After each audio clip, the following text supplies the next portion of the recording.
Hello, everyone, and welcome to FCI Live 2025. We're kicking off our second week. Thank you for being here with us. It has already been a phenomenal series, and we have a whole nother 10 sessions this week that we're really excited about. And this is one that you guys have been requesting. We're going to get to that in a little bit in a moment, in a minute, but you're here for Foundations and Trends in Worker Cooperatives with Tori Kuper of Democracy at Work Institute. So excited to have Tori here with us. And grateful to Democracy at Work for being willing to come and kind of build a bridge between startup food co-ops and the worker co-op movement. Real quick, first, I just want to say thank you to our FCI Live champion sponsors. It's our first year having not two, but three champion sponsors. So thank you to National Co-op Grocers, Co-op, and Colluminate. So we are covering today the basics of understanding worker co-ops and trends in worker co-ops. And as I said, we're doing this session because there's been a lot of questions and curiosity. Historically, this last probably 100 years in food co-ops has been almost entirely consumer owned, where the co-op is owned, the shares of the co-op are sold to people based on the fact that they support, purchase at, are a customer of the cooperative. And then we've seen a little bit in the last 50 years, but mostly even more recent, of what we call a hybrid, or sometimes called a solidarity co-op, where there is both consumer owners, that's the shoppers, and the workers. But there's very few, and there are an exception or two, but there are very few worker-only owned startup food co-ops or food co-ops in general in the nation. And so it's not a conversation we've had a ton, even though it's a movement that cares about workers' rights and especially startups. You guys are the ones who, much more heavily, I think, than established food co-ops, are constantly asking us about and looking into and really pushing the envelope on the hybrid ownership, where not just the community gets to own it, but where the workers get a real share in it as well. And so this conversation just keeps opening and unfolding. And we were so excited that the folks of Democracy at Work said they would be happy to come talk to startup food co-ops about what's going on with worker co-ops and what are the trends and what do we mean by worker co-ops. It's kind of a new thing for us to talk about heavily in the food co-op industry as a whole, much less the startup co-op industry. So I want to thank Tori Kuper from Democracy at Work for being here today and giving us our basic education on what it means to be a worker co-op. Thank you so much for having me. Can everyone see my screen all right? Wonderful. Hello, everyone. My name is Tori Kuper. I'm based in Buffalo, New York, and I'm director of the School for Democratic Management at the Democracy at Work Institute. Important to emphasize that we are a different organization than Democracy at Work, which does focus on a lot of other forms of media and organizing for alternative economies. So I have over 15 years of experience working in the cooperative sector, but my true love is worker co-ops. And that's based in a belief that all workers deserve to own their own labor and have a right to share in the value that they create. So a little bit about me. I got my start when I became a founding worker owner of Bread Hive, a wild yeast sourdough bakery based in Buffalo, New York, which opened in 2014 and has since expanded to two locations with over 10 worker owners. A few years later, I developed Cooperation Buffalo, which is a worker co-op incubator, TA provider, and capital steward for worker-owned businesses across Western New York. Cooperation Buffalo has incubated over a dozen worker-owned businesses and has deployed over $1.25 million in startup capital to co-ops that would not have otherwise been able to secure capital. For many years, I worked in Big Tent Solidarity Economy, a new economy coalition where we supported organizations across the US that were investing in all forms of community-based ownership. And in 2023, I came to Dowie to focus on training and education for cooperative members and developers. So that's just a little bit about me. I would love to hear from all of you. Feel free to introduce yourself in the chat. I'd love to hear your name, where you're from, why you came to this session, and what you hope to learn today. And hopefully we can address all of that throughout. And I'm going to leave ample time at the end for question and answer. So today we're going to talk about worker co-ops in the US. We're going to look at what a worker co-op is, why employee ownership matters, who forms worker co-ops and why, and how worker co-ops can be used as a tool for economic equity. So let's get into it. Okay, so first I'm going to talk a little bit about DAOI. So DAOI was founded to expand worker ownership to communities that are locked out of good job and don't have access to business ownership opportunities, particularly immigrants, BIPOC communities, and low-wage workers. We are a national think and do tank for the field of worker ownership, and we have a long-standing relationship with the U.S. Federation of Worker Co-ops. They're our sister organization. We play a key role in bridging communities from practitioners to policymakers, ESOPs, which are employee stock ownership plans, to cooperatives and other emerging models of employee ownership. So we focus specifically on employee ownership as a strategy to increase racial equity. And because our work is aimed at changing systems, we are intentionally supporting a generational shift in who is developing worker-owned firms, who is benefiting from them, and how they are resourced, supported, and networked, and how they're communicated to the general public. Yes, I'm loving seeing the intros coming in. Hello, Kali. Hello, Michael. Welcome. Hello, Hannah. Okay, wonderful. Yes, loving these questions. Okay, we will get to all of that. So our work at Dowie here takes a three-part iterative approach. We demonstrate innovations and practical models of employee ownership that expand access to locked out communities. We enable the uptake of those effective practices by others in the field by documenting, by sharing learnings about with current and emerging practitioners. So a lot of what I do at the School for Democratic Management is training trainers to develop better co-ops and training co-op members to really scale and refine their practices. And the third is that we embed support for innovative and equity-focused worker ownership models. We embed those approaches in institutions of power like government, education, social movements. We work really closely with a lot of regions, a lot of municipalities, higher education, social movements. We really see ourselves deeply integrated with these other power bases to embed worker ownership in those strategies. Great. Okay, let's keep going. So, let's define what employee ownership means. Um, so employee ownership can look a lot of different ways and have many different scales of how much worker voice and worker participation are integrated. But they all must demonstrate some degree of ownership and benefit for the workers. Um, so there are three important components here. One is that the workers, not outside shareholders, own at least a significant percentage of the workplace. In ESOPs, they might have, share in like a smaller percentage, and in worker cooperatives, they own 100% of the workplace. So that's scalable. Workers must directly benefit from the financial success of the business and participate in decision making. So we call as one member, one vote. So every member in a worker co-op will get a vote and also share in profits and surplus.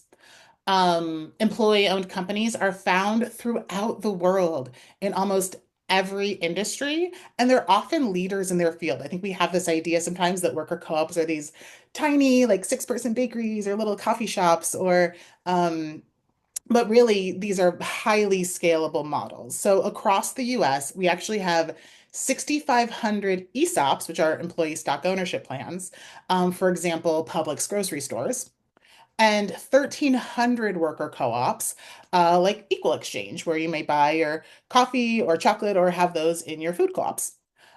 These employ over 13 million people, and these are scalable models that may employ as few as before-person businesses or 1,500-person businesses. So while it's important to be aware of the different forms of employee ownership, for the purpose of today's presentation, we're really going to focus on worker co-ops. Okay. Oh, sweet. We got equal exchange in the house. Yes. Welcome, Leah. Feel free also to chime in. If you also have expertise in worker co-ops, feel free to hop in the chat, and we'd love to hear your voice as well. I am one voice, but I'm no means the expert in this model. Okay. So we are now going to look at the landscape. So this is from our State of the Sector report that we publish every 2 years in partnership with the U.S. Federation of Worker Co-ops. So as of 2023, oh, I'm sorry, I'm having a little bit of technical difficulties here. Just one moment. Okay. Um, as of 2023, worker cooperatives are still the smallest sector among all forms of cooperatives, but our numbers are growing really rapidly. I mentioned on the last slide, there's about 1,300 worker co-ops in the US. That figure has actually grown over 20% in the last 2 years. We have some regions where there's major hubs. We have a lot of worker co-ops in the Bay, in the Northeast, like New York City, Boston, Puerto Rico. And we have a lot of growing ecosystems in the Midwest and the Pacific Northwest. It's important to note that these are not, um, that doesn't just happen overnight. These are also regions that have heavily invested in worker ownership as a strategy. And there's also a strong base of people starting their own worker co-ops, strong base of entrepreneurship, and a lot of really important kind of ecosystem inputs of policy, capital, and development that help those regions scale. These businesses on a whole are generating about $483 million in revenue annually. And as for the size of the firms, the median firm is about 9 years old, so still an emerging trend. They have about 6 members and they generate about $607,000 per firm annually.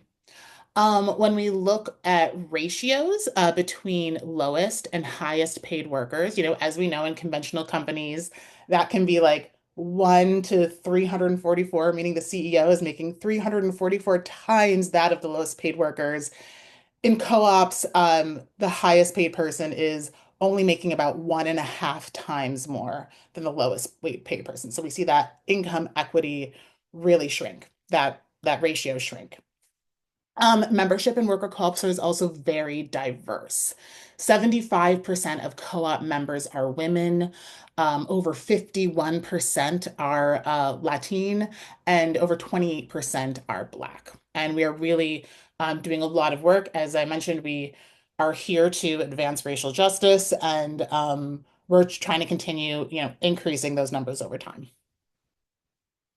I'm going to pause for a second. Any questions so far before we start talking about trends globally? Feel free to hop in the chat if you've got a question so far.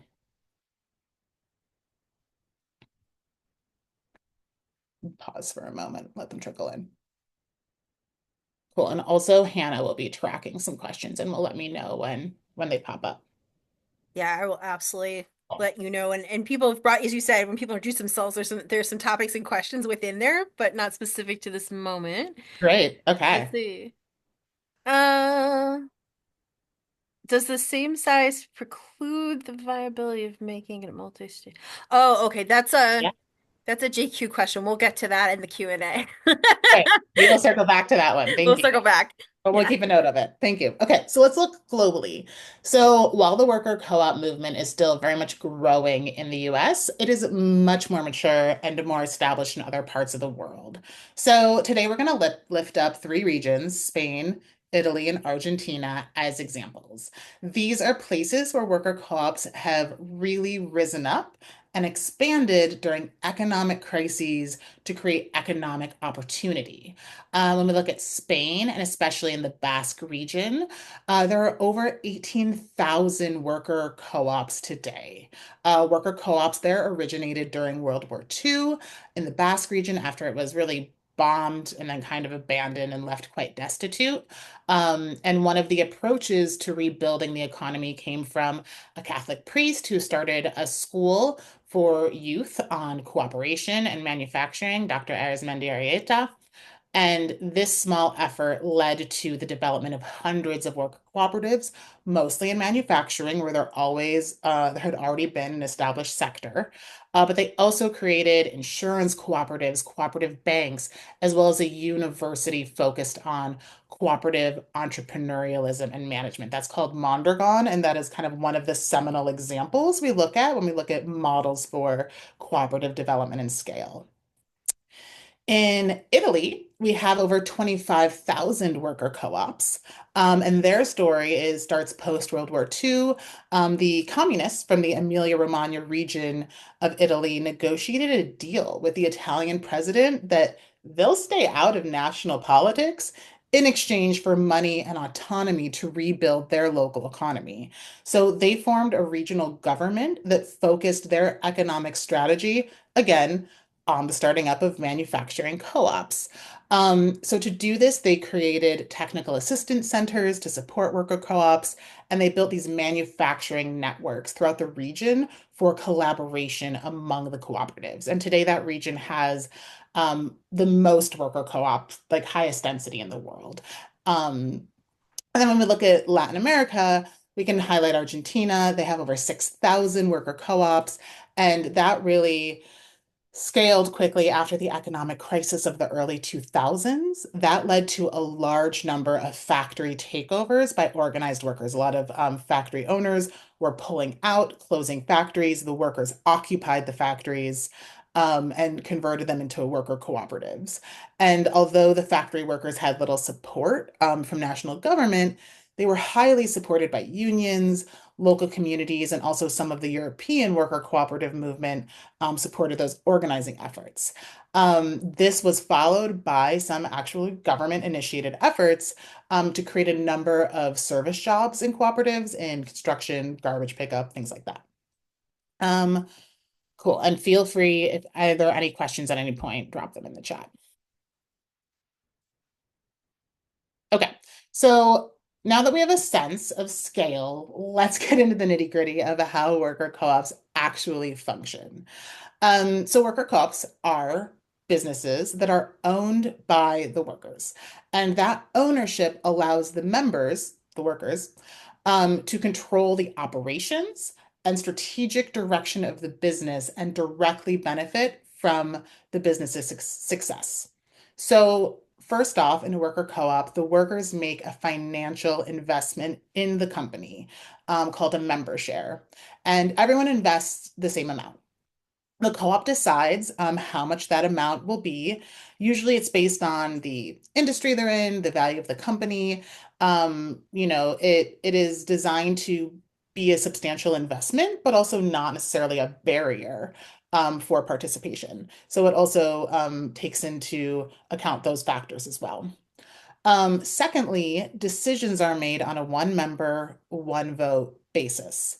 And in worker co-ops, most decisions are made through some type of voting, especially large decisions like starting a new line of business, bringing on new owners, or selling the business. All members have voice through vote, and each member gets one vote regardless of how much time or money they have invested in the business. The idea here is that no one person controls the business, but the workers are making decisions and taking responsibility for the business together. And one aspect to really emphasize here is that worker co-ops are values-driven businesses that are putting workers and community benefit at the core of the purpose. And we see that in all aspects of how they do business, who they do business with, and how they kind of internally govern. Worker co-ops are very clearly defined by their structure, and that structure can be organized in a variety of ways. So a lot of people tend to think that co-ops are super horizontal, meaning that every member is involved in making every decision, or every member is also sitting on the board, or that everybody is acting as a manager. But in actuality, worker co-ops can be organized in many different ways. What's important is that the structure uh, is that all of the members share in the profits, they have access to financial information, they have voice and vote, and they have opportunities to grow and develop as people. So some co-ops have one manager that manages all of the workers, and the workers also elect a board that holds that manager accountable. Other co-ops have management teams or actually are more horizontal. That kind of management structure is highly scalable and can be designed to meet the needs of the co-op. So with that being said, there's a variety of legal structures that can codify a structure. And these legal structures include the cooperative corporation, a LLC, limited liability company, and each has kind of a different formation and tax requirements, but all of them define ownership, investment, and membership responsibilities within their bylaws or operating agreements. So not every state has a cooperative corporation that a worker co-op can incorporate under, or maybe not every co-op would is best suited to incorporate as a cooperative corporation and may choose an LLC model. And co-ops can be formed in two different ways. There are startups, where people come together and start a worker cooperative up. That might happen with or without support from cooperative development practitioners, or conversions, which are extremely popular, where a conventional business will convert and be sold to the workers to form a worker cooperative. This is a really critical way that we're addressing the silver tsunami, which is this generation of, retiring baby boomers who own and control an incredible percentage of small business that would be at risk of really closing and losing those jobs. We support with the technical assistance, capital, things like that to sell to the workers through that conversion strategy. Cool. I see a question in the chat. Okay, a couple is to sell their business to the employees and the stakeholders agree to a price that the cooperatively owned business will pay the couple who is selling. Oh, this is a scenario. Okay. The couple will become worker owners in the newly started cooperative business and self-finance a good portion of the transaction. In addition, the couple owns real estate, and an agreement to purchase the property sometime in the future. How do you keep equity in this model when the couple has so much more invested and also has so much more in terms of financial resources? That is a huge question and a big technical assistance question. I'm not sure if I will have kind of the time and expertise to answer that in this moment, but I do encourage you to follow up with me, and I can either answer that offline or connect you with folks that can really give you the response that it deserves. I will say that this is definitely a huge thing when people who are owners sell to workers and maintain an ownership stake. And there's two different answers to it. One is the like formal power and how that's managed and mitigated, and the other is the informal power, and that is a very different project. So I would love to. I'm not going to answer it right now, but I'd love to circle up. We can have that conversation. Um, Ooh, another good one. Which states have laws in place to facilitate worker co-op formation? You can form a worker co-op in any state in the United States. Not all states have the cooperative corporation, and that is changing. So New York State has a cooperative corporation. I believe California does. Illinois just got one on the books. Having that entity in place makes it easier and kind of like more visibilizes and codifies the worker cooperative model. However, without it is not a barrier. You can always form as a different form of corporation or an LLC, and a lot of the services that come through for technical assistance are privately funded anyways by nonprofits. And I can also share a little bit more about the TA available through capital, through legal, through accounting, all of that. A lot of those entities work on the national level, and so region is not a barrier. Cool. Okay. So, who forms worker co-ops? Um, First-time entrepreneurs, people who are interested in being a business owner, but they don't want to do it alone. That's what I did. I wanted to start a business. I wanted to be an entrepreneur. I didn't want to be necessarily like the boss, and I really wanted that thought partnership and others to share in both the risk and the reward. It's also very appealing to folks who are just locked out of the market and are facing different types of barriers to finding good jobs. So these might be folks who are formerly incarcerated, people with few professional skills, folks that have language barriers, or folks that are just not super networked because they're newly arrived immigrants or have, limited access to the competitive market for other reasons. So it really creates an opening, it creates an opportunity for folks locked out of good work to step into ownership, growth, professional development, wealth building. Contractors and gig workers have so much benefit in forming worker cooperatives, folks who are already working for themselves, but are challenged by finding enough work, good work, want to come together to form benefits, back office support. They will work together, kind of pool resources and provide more of a safety net for themselves, as well as expanded access to the market. We also have labor intensive work that is incredibly hard on the body and would really benefit by improving those working conditions. So, construction, home health care, baking, cleaning, a lot of those types of sectors, we see cooperatives emerging and creating much more human-centered work practices, policies, that really support folks. And other folks, such as exiting owners. A lot of those folks are really interested in selling their business, forming worker cooperatives, maintaining their legacy, not selling to, or not able to sell to private capital, private equity, things like that. We're going to talk about the benefits of employee ownership. So, businesses that are worker owned tend to survive economic downturns at much greater rates. Dowie and the Federation of Worker Co-ops, we did a research and released a report about how worker co-ops performed during COVID. So just like all small businesses during COVID, worker co-ops struggled. The difference is that a unique majority of respondents either figured out how to tighten their belts, they shifted business practices, um, or hired workers to respond to demand, and that during COVID, that worker co-ops were really able to stay nimble in their ability to pivot, reorganize, and respond to shifting conditions. So they didn't have to lay people off at the same rates or shutter. 88% of respondents in this report said that, I'm going to share this in the chat real quick so you can look at it too.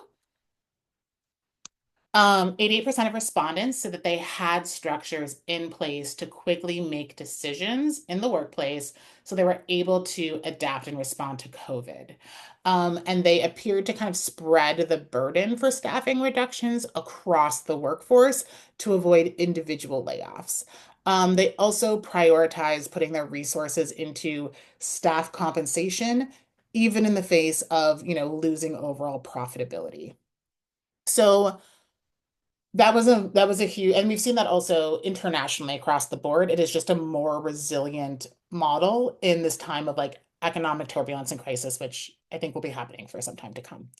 Additionally, when we combine profit sharing with workplace democracy, we see productivity rise overall. So people work hard when they have a stake in ownership and they know that they're going to sink or swim together. We also see that the financial benefits are tied to company performance. So we're seeing folks, we're providing an opportunity to build wealth through ownership, that investment and productivity rises. So co-ops distribute surplus at the end of the year in the form of patronage to members. We see a median total patronage of about $190,000 that's dispersed to membership per firm per year. And that comes out to about $8,200 per worker owner per year. So that surplus is in addition to wages, and that tends to be just which in general wages are higher across the board than average per sector. So when we look at traditionally low wage industries, that patronage level can have an enormous impact on a family's quality of life and also ability to, build wealth over time. Democracy also really requires that workers develop skills like decision making, understanding a company's financials. Professional development is core to the business model. And that skill building and leadership development that happens within co-ops, it also provides a pathway to entrepreneurship among workers that have limited access to opportunity. We often see that co-ops become incubators for other co-ops, or folks that learn skills in co-ops go on to become developers or TA providers or start their own businesses in the future. And with the skills that they learned as part of their co-op. And that the professional trajectory for worker owners doesn't stop at the co-op level. These skills are valuable, transferable, and open them up to future opportunities that might not have been possible.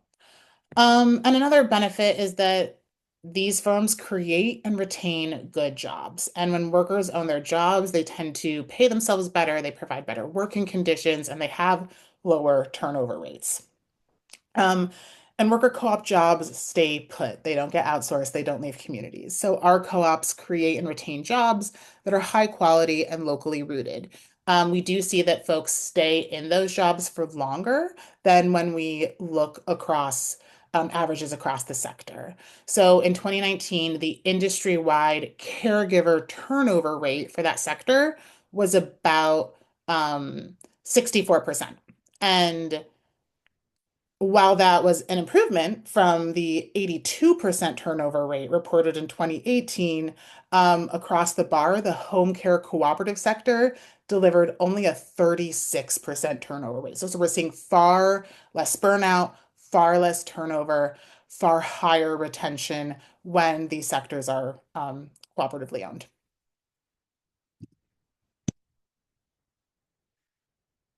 And then worker cooperatives also, prioritize the well-being of their members, in a variety of ways. As I mentioned, these jobs create jobs that are safe and compensate workers effectively.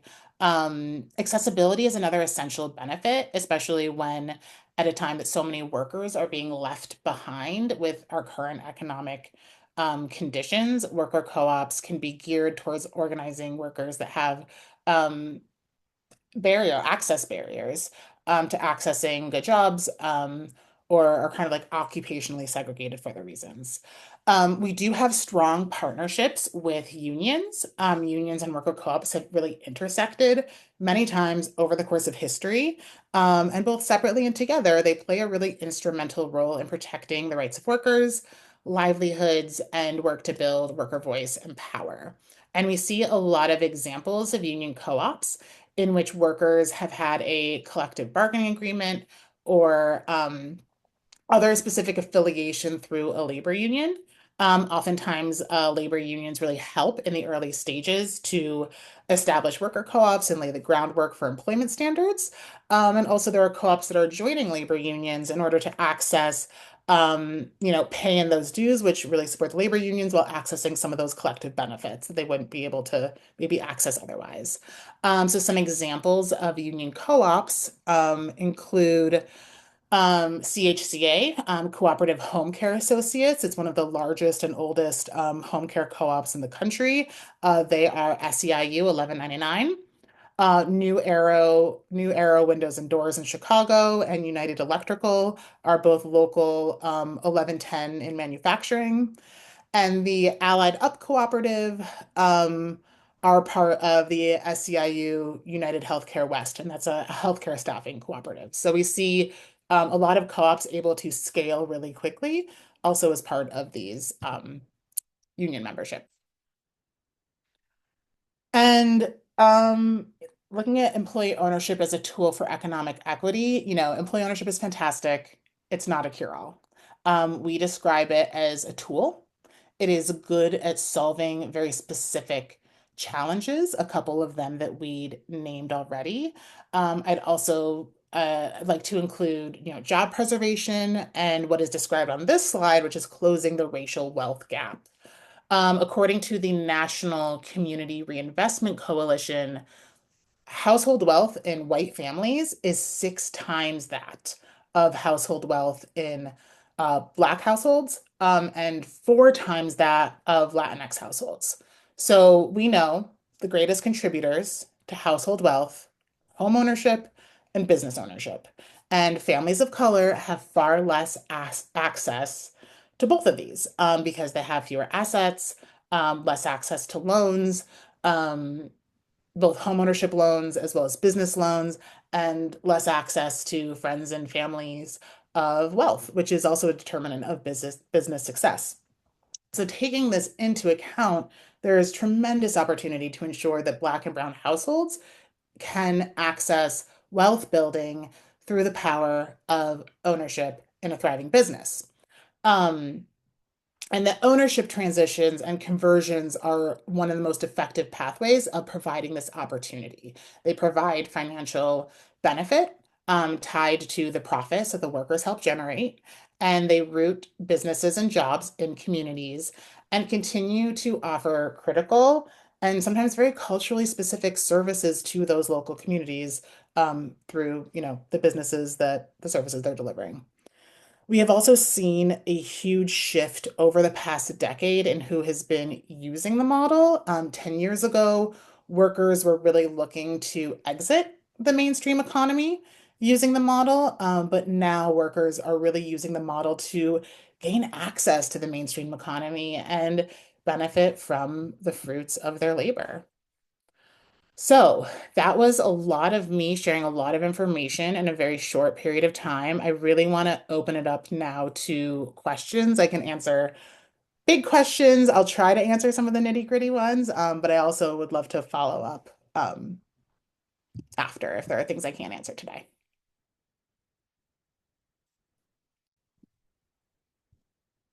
And you can also feel free to come off of mute and come on screen as well. We can just kind of open it up for conversations. Also open to noticings, things you learned, things you're still wondering about. Let's get people on screen. I know there was a lot of conversation further up, and I think one of the things that the Startup Food Co-op world is also really curious about with this is that they're organizing their community and it is by nature the consumers. We don't know who's going to work there. And I'm just wondering, so that's and I think something had never occurred to me, those of you who are listening, is that conversions, right now, conversions in startup food co-ops are very much usually consumer owned, but that could absolutely work in a worker co-op sense. And I just wondered if you could talk at all about the interlap you're seeing right now between worker ownership and food co-ops within the movement. Mm-hmm. I'm seeing actually one of the really important things food co-ops have been offering are as like really strong anchor institutions in the movement. And I'll speak from like personal experience here. So food co-ops are generally older, stronger, and have a lot more available surplus and sometimes capital to work with. Not always the case. But when we were starting Bread Hive in Buffalo, we received our first seed grant, actually came as $5,000. It was donated as to us through our local food co-op, Lexington Co-op, through what they called like a P6 grant, Principle 6 of Cooperation Among Cooperatives. That provided us with some of our really critical startup capital, actually both for Bread Hive and Cooperation Buffalo. And then they served as our first contract. We baked bread and we delivered it to the food co-op, and they sold it and they showcased it and they promoted it and they amplified it among their members. And it was a really huge kind of like brand ambassador partnership that helped us really build our brand and scale really quickly. Also, that food co-op has been around for over 40 years and also supported us with some technical assistance around developing our financials, learning how to do open book management, things like that. So food co-ops in and of themselves, regardless of how their ownership models are structured, have so much to offer being anchors of a cooperative ecosystem in their communities. We wouldn't be where we were without our food co-op. And then additionally, one thing that we did as Bread Hive is we led a direct public offering, meaning we sold Class B shares, so non-voting shares in the business to community members for $1,000 each. That helped us build our capital, which we could leverage for loans. Um, and so that got helped us get off the ground.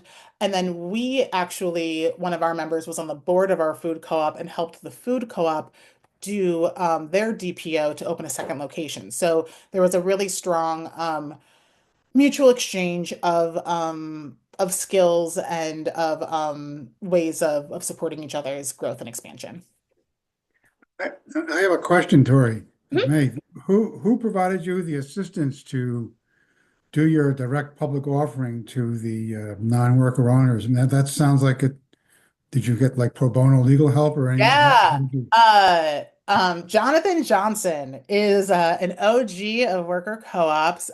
He's a New York State based he's actually a labor lawyer, but he was actually a really early part of helping develop the cooperative statute in New York State and helped incorporate a lot of the wave of worker co-ops in the 90s. I mean, we paid him 10 years ago with a lot of bread and like a couple $100. And he structured our DPO. At this point, there are now a lot of institutions, I believe shared capital. There's a lot of, more larger formations that do help co-ops run direct public offerings in their community.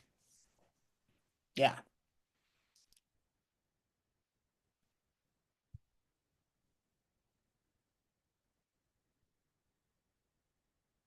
And you can throw your questions in chat too. I know there were some things people brought up they were hoping that we would touch on.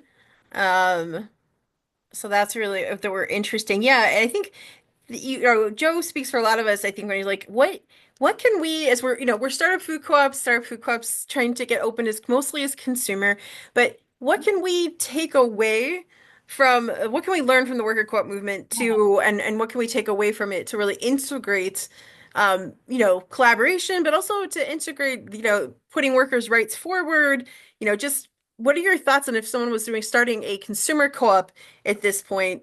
What are some things you'd say to Yeah. consider so they could be building a bridge with the worker co-op movement?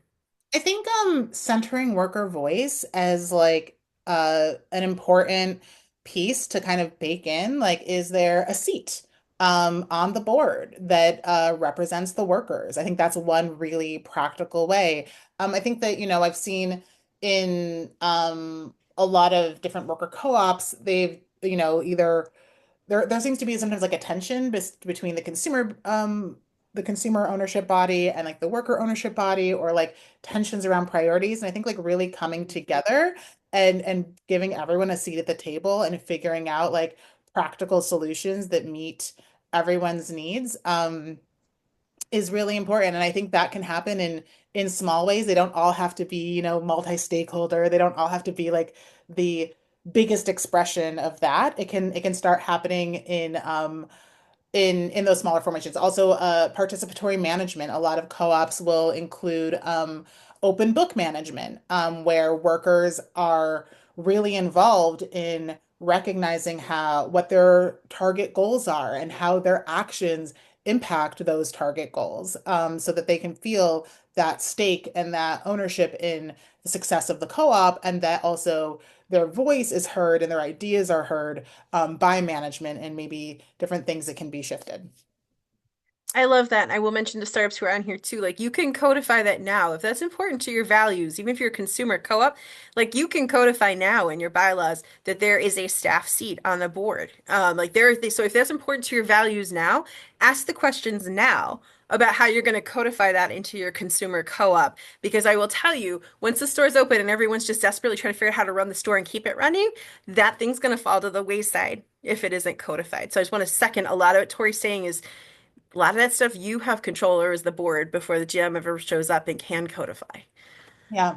I would also say that I think the worker co-op movement, which is not necessarily different than the food co-op movement, but we have done so much work in developing internal training and education systems around governance and management. And it doesn't matter how your business is owned, like governance and management in participatory models or in democratic models are a really unique way of running a business. And so I think like both sharing and learning with the worker co-op world around what participatory management, participatory governance can look like, and making sure that you're investing in in that training. I think also building Mhm. relationships with the worker ownership sector in your state, in your region. What are the policies? What are the conversations happening as businesses, you have actually so much more political efficacy than nonprofits like Dowie or the Federation have around supporting candidates that center worker ownership, around that type of like in political endorsement, advancing policies, moving things at state or regional levels. And I think like in this political moment, a lot of the progress we're going to be seeing will be happening at the local level. And so I think I'm thinking about what is the relationship of your cooperative as a business of advancing things that support, best interests of consumers, best interests of workers. Absolutely. There's a question in the comment from Michael, just, and this is a core worker co-op thing, so back to you for sure. Can worker co-ops also employ non-member owned employees? And so how does that work? Absolutely. Yes. So everyone who comes in as a worker of a worker cooperative starts as an employee. And usually there is a period of time where they are just a worker at the business, an employee of the business. And after the period of time, maybe it's 6 months, maybe it's a year, maybe it's 2 years, they can apply for what's called candidacy, meaning that they go through a training period where they're kind of like training to be an owner. They're taking classes in governance, they're shadowing board meetings, they're learning about membership, at which point they understand what rights and responsibilities come with being a member. And at that point, they will apply for ownership.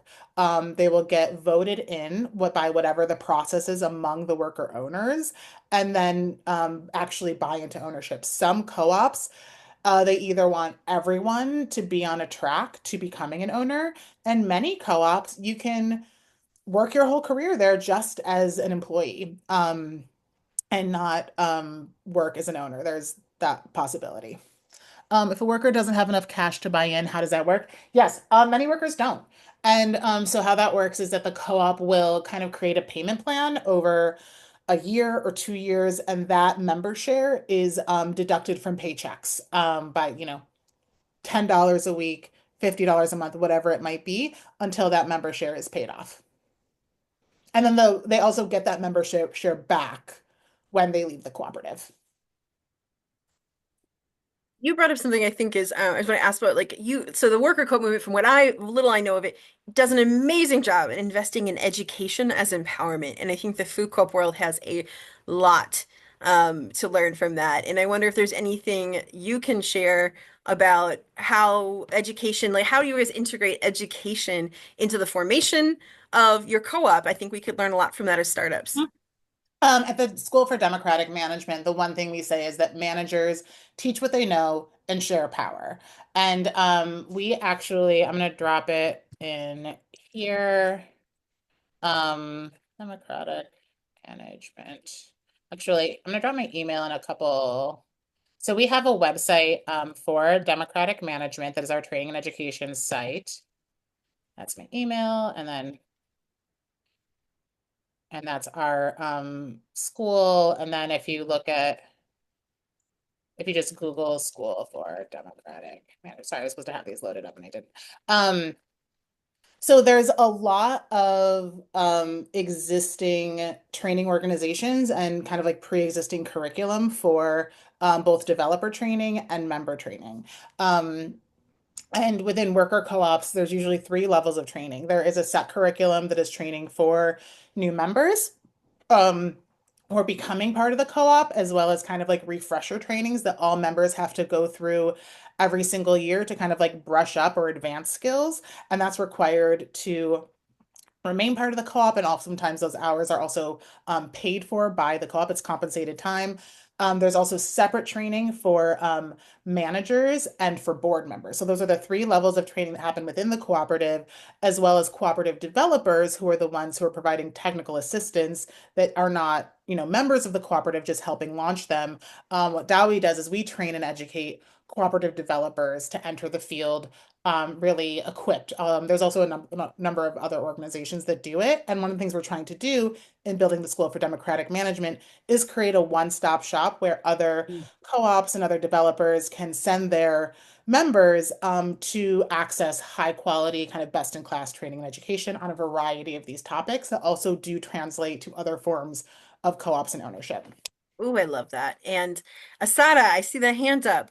Lovely to see you here. Unmute. Let us know what you want to know.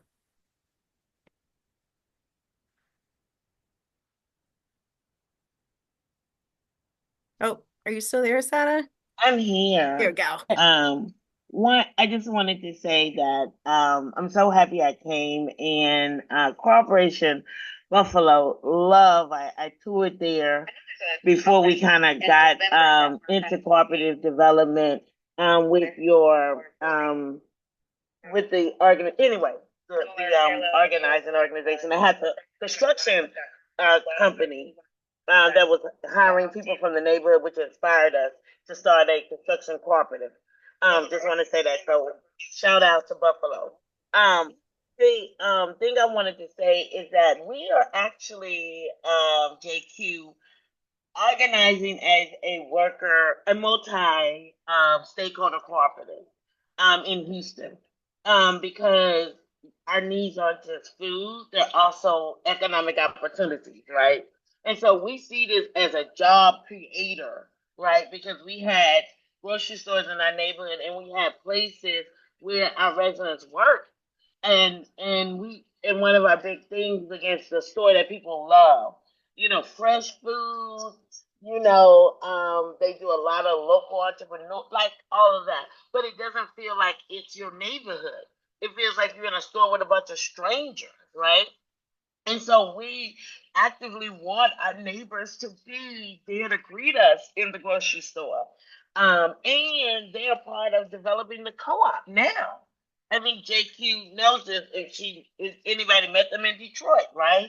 So these are, working class residents. They're planning out their future. They're learning now the different things about the grocery store so they can be ready to be employed at their grocery store, right? So they're going to be returning their money, right?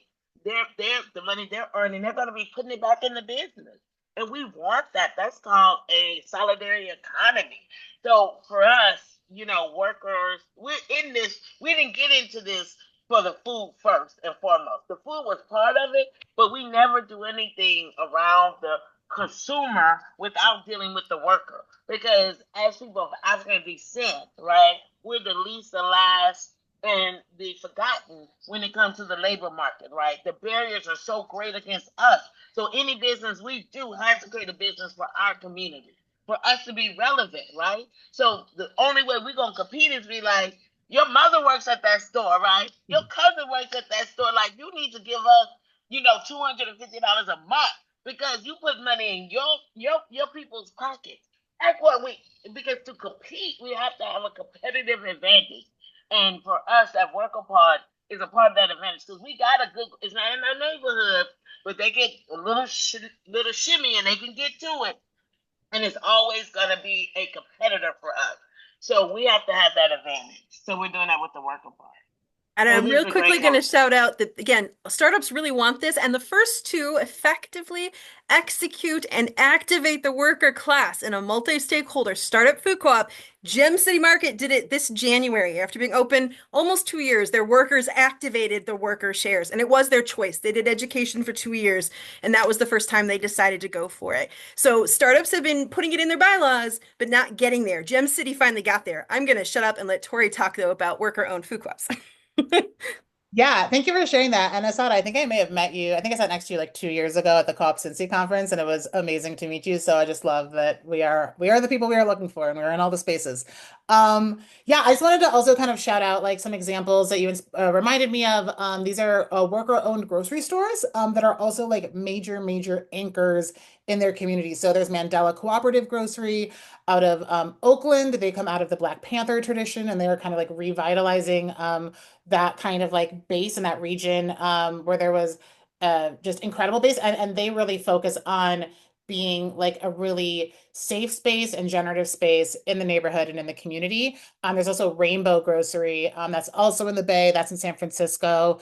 Also just an incredible safe space. So if like just I think looking at some of these other worker-owned grocery stores and more examples of just like talking to and building relationships with co-ops that are absolutely centering community justice, development, being anchor institutions for their communities. I mean, all food co-ops definitely are, and I think there's different strategies for different areas that have different needs. And I think the most important part that I started my journey with was just traveling and talking to people and building relationships and sharing ideas.